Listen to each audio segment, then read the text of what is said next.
کتنی قربانیاں جناب زینب نے دی ہیں، اور آخر اسی اسلام کی حفاظت کے لیے آج کوفہ کے شہر میں زینب عالیہ یتیم ہو رہی ہے۔ بزرگان تشریف فرما ہے، تجربہ ہے، فطرت ہے، بڑی مشکل سے بیٹی کو باپ کی موت کی خبر دی جاتی ہے۔ کوشش کی جاتی ہے کہ دیر سے بیٹی کو اطلاع ملے، کیونکہ بیٹی باپ کی خبر نہیں سن سکتی موت کی۔ اور یہ آج کی شب جو گزری ہے نا 19 رمضان کی رات، میرے مولا اپنی بیٹی بی بی کلثوم کے مہمان تھے، افطاری کے مہمان تھے، اور ساری رات یہ امیر المومنین نے جناب کلثوم کے گھر میں گزاری ہے۔ عزادارو، افطار کا وقت ہے، کھجوریں بھی بی بی نے رکھی، نمک بھی رکھا، دودھ بھی رکھا۔ وہ امیر المومنین، بیواؤں کا سہارا، یتیموں کا سہارا امام، دیکھ کر کہتے ہیں میری بیٹی کلثوم، آپ تو جانتی ہو نا کہ ایک وقت میں دسترخوان پہ علی نے 3 قسم کے کھانے نہیں کھائے، میری بیٹی ان میں سے ایک اٹھا لو۔ تو بی بی نے کھجور اٹھانا چاہی تو علی نے کہا نہیں میری بیٹی، دودھ اٹھا لو۔ ساری رات علی نے عبادت میں گزاری عزاداروں، اور روایت کے جملے ہیں، کبھی کبھی حجرہ سے بہر آتے ہیں اور آسمان کی طرف دیکھتے ہیں، آہ بلند کر کے کہتے ہیں آج علی کی آخری رات ہے، وہ وقت قریب ہو رہا ہے جس کا علی کو وعدہ کیا گیا تھا۔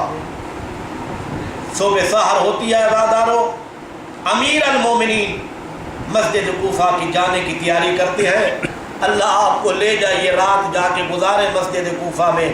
خوش قسمت ہے وہ زائر جو گزشتہ رات مسجد کوفہ میں تھے، اور امیر المومنین کی وہ مقام جہاں علی کو ضرب لگی، زیارت کی عزادارو۔ امیر المومنین گھر سے نکلنے لگے۔ امام شافعی کی کتاب ہے حیات الحیوان، اس کتاب میں امام شافعی لکھتے ہیں کہ جب امیر المومنین گھر سے جانے لگے، مرغابیاں گھر میں رکھی ہوئی تھی امیر المومنین نے، مرغابیوں نے آ کے علی کی ابا کے دامن کو پکڑ لیا اور اپنی زبان میں کہہ رہی ہے کہ یا علی آج مسجد کی طرف نہ جائے۔ عزادارو، بی بی نے مرغابیوں کو روکنا چاہا، امام شافعی نے لکھا ہے امیر المومنین رو کر کہا لا لا لا ہننا نواہی علیہ، ان کو نہ روکو، یہ مرغابیاں علی پر نوحہ پڑھ رہی ہیں، یہ مرغابیاں علی پر گریہ کر رہی ہیں۔ بس عزادارو، امیر المومنین اپنے گھر سے چلے مسجد کوفہ کی طرف۔ امیر المومنین نے بھی مؤذن رکھے ہوئے تھے مسجد کوفہ کے لیے، جس طرح کربلا میں امام حسین کے پاس بھی مؤذن تھے، حضرت علی اکبر مؤذن نہیں تھے، لیکن صبح عاشور کی اذان مولا حسین نے مؤذن سے کہا تم نہ دو، آج میرا بیٹا علی اکبر اذان دے گا۔ آج صبح کی اذان بھی امیر المومنین سے نے کہا مؤذن کو کہ آج اذان تم نہ دو، زندگی کی آخری اذان علی خود دیتا ہے۔ عزادارو، گلدستہ اذان پر امیر المومنین آئے، زندگی کی آخری اذان دی، اور میں یہ کہا کرتا ہوں یہ علی کی آخری اذان مسجد کوفہ کی در و دیوار نے سنی اور رو رو کر کہہ رہی ہوگی اے اہل کوفہ، علی کی آخری اذان سن لو۔ علی نے آخری اذان دی عزادارو، آئے مصلی عبادت پر نماز کی نیت کی، اور علی کی نماز کی رکعت کا دوسرا سجدہ تھا عزادارو۔ یا ابن ملجم ملعون نے وہ وار کیا کہ ام کلثوم زینب کو کوفہ میں یتیم کر دیا۔ عزادارو، اس کا ضربہ چلانا تھا، یا ایک دفعہ فی ہذہ اللیلہ ندا جبرائیل فی السماء ان حدمت واللہ ارکان الہدا وقد قتل ابن ام المصطفیٰ۔ اے اہل کوفہ، اے اہل آسمان، اے اہل زمین، اور زینب کے باپ علی کو کوفہ میں شہید کر دیا گیا۔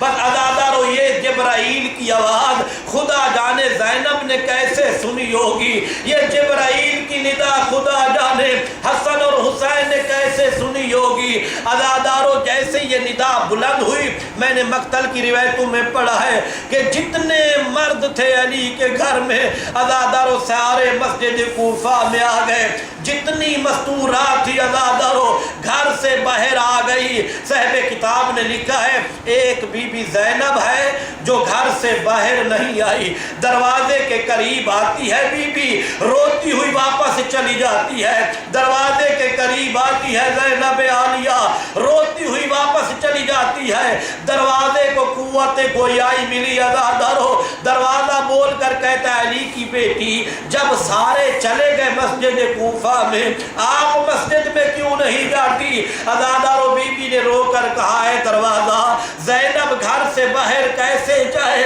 وہ میرا بچپن تھا، 3 جمادی ثانی تھی، آدھی رات کا وقت تھا، میری ماں زہرا کا جنازہ تھا، میں جنازے کے نیچے چل رہی تھی، علی حیدر کرار کی نگاہ پڑی، کہا بیٹا حسن یہ جنازے کے نیچے کون چل رہی ہے؟ حسن نے کہا بابا یہ میری بہن زینب ہے۔ کہا بیٹا حسن ماں کا جنازہ رکھ دو، اور پہلے زینب کو گھر پہنچاؤ، علی کی غیرت برداشت نہیں کرتی اور کسی نامحرم کی نگاہ زینب کے قد پر پڑ جائے۔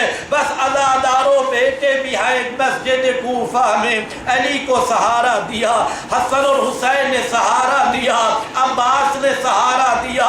عزادارو اتنے میں زینب کبریٰ نے شربت بنایا، علی حیدر کرار کے لیے بھیجا مسجد کوفہ میں۔ عزادارو یہاں میں کہا کرتا ہوں اے علی یہ مرتضیٰ آپ بہت مظلوم ہیں، اے علی عالم غربت میں مسجد کوفہ میں شہید کیا گیا، لیکن یا علی آپ جتنا بھی مظلوم ہے، یا علی آپ جتنا بھی غریب ہے، لیکن بہت خوش قسمت ہے کہ آپ کو ضرب لگی، آپ کی بیٹیوں نے شربت بنا کے بھیج دیا۔ یا علی کاش کوئی کربلا میں ہوتا، او حسین کو علی اصغر کے لیے ایک گھونٹ پانی دے دیتا، اور جب حسین فوج اشقیاء سے علی اصغر کے لیے پانی مانگ رہے تھے اور جواب میں حرملہ کا تیر چلا، من اوزن الی الاوزن، علی اصغر کے کان کو شہید کر دیا۔ بس عزادارو آخری جملہ، وقت ختم ہو گیا، آپ کی زحمت تمام۔ نیک صحابہ نے علی کو سہارا دیا، اپنے بیٹوں نے علی کو سہارا دیا، عزادارو لے کر چلے علی کو گھر کی طرف۔ میں کہتا رہتا ہوں یا علی بہت خوش قسمت ہے، آپ کو بیٹوں نے سہارا تو دیا، آپ کو صحابہ نے سہارا تو دیا، کاش کوئی کربلا میں ہوتا اور جب حسین ذوالجناح سے اتر رہے تھے کوئی سہارا دینے والا نہیں تھا۔ حسین نانے کی امت کے اجر رسالت کے تیروں پر سوار، بس عزادارو علی کو لے کر آ رہے ہیں۔ جیسے ہی اسبغ بن نباتہ کہتے ہیں جیسے ہی گھر کے قریب پہنچے، جتنا بھی علی سے خون سر اقدس سے بہہ چکا تھا ہم نے کوشش کی، لیکن علی نے کہا نہیں اسبغ اور نہیں حسن بیٹے مجھے اتار دو۔ مولا حسن کہتے ہیں بابا آپ کا بہت خون بہہ چکا ہے، آپ کی یہ حالت ہے، آپ کیسے پیدل چلیں گے؟ عزادارو سنو گے جملہ، علی نے رو کر کہا بیٹے حسن اور میں نہیں چاہتا مجھے اس حالت میں میری بیٹی زینب دیکھے، میں پیدل چل کے جاؤں گا اور میری بیٹی کو کچھ دلاسا مل جائے گا۔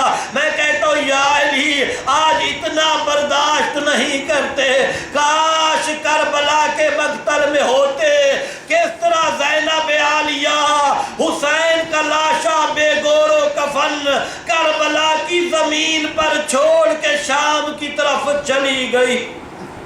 اللہ لعنت اللہ ہے۔